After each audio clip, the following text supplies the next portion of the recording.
اعوذ باللہ من الشیطان الرجیم بسم اللہ الرحمن الرحیم۔ محترم والدین، اساتذہ کرام اور عزیز طلبہ، السلام علیکم۔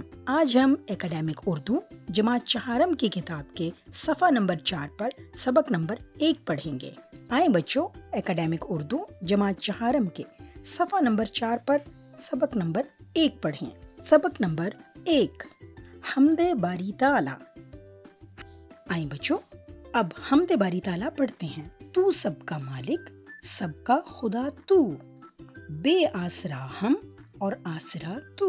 اے میرے اللہ، تو سب کا مالک ہے اور سب کا خدا ہے۔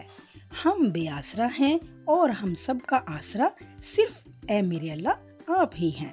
بندوں پہ شفقت ہے کام تیرا، لیتے ہیں ہر دم ہم نام تیرا۔ اے اللہ، یہ جو شفقت اور مہربانی آپ بندوں پر فرماتے ہیں، اس کے بدلے میں ہم ہر وقت آپ کا نام لیتے ہیں۔ تو نے بنائی ہے یہ ساری دنیا، یہ خوبصورت، یہ پیاری دنیا۔ اے اللہ، آپ نے ہی یہ پوری دنیا بنائی ہے اور اس کو انتہائی خوبصورت بنایا ہے۔ حیوان انسان تو نے بنائے، شہر اور بیاباں تو نے بسائی۔ اے اللہ، آپ نے ہی انسانوں اور حیوانوں کو پیدا کیا ہے اور شہروں میں انسانوں کو بسایا، بیابانوں اور جنگلوں کے اندر آپ نے درندوں اور جانوروں کو بسایا ہے۔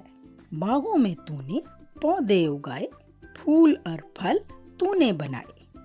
اے اللہ، آپ نے باغوں میں جو پودے اگائے ہیں، ان پر پھول پھل لگے ہیں، وہ سب کچھ آپ ہی کا بنایا ہوا ہے عام سب پر احسان تیرا۔ اے اللہ، آپ ہر کسی پر احسان کرتے ہیں، ان کے ساتھ اچھا سلوک کرتے ہیں، اور اختر کو یارب ہے دھیان تیرا۔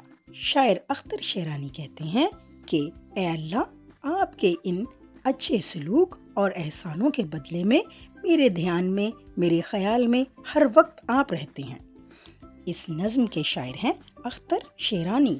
بعد از مطالعہ، اللہ تعالیٰ نے انسان پر بے شمار احسانات کیے ہیں، وہ احسانات بیان کریں۔ شاعر کو کس کا دھیان ہے؟ بچوں، یقیناً آپ نے اس سبق کو سن کر بہت کچھ سیکھا ہوگا۔ اگلے سبق تک کے لیے اللہ حافظ۔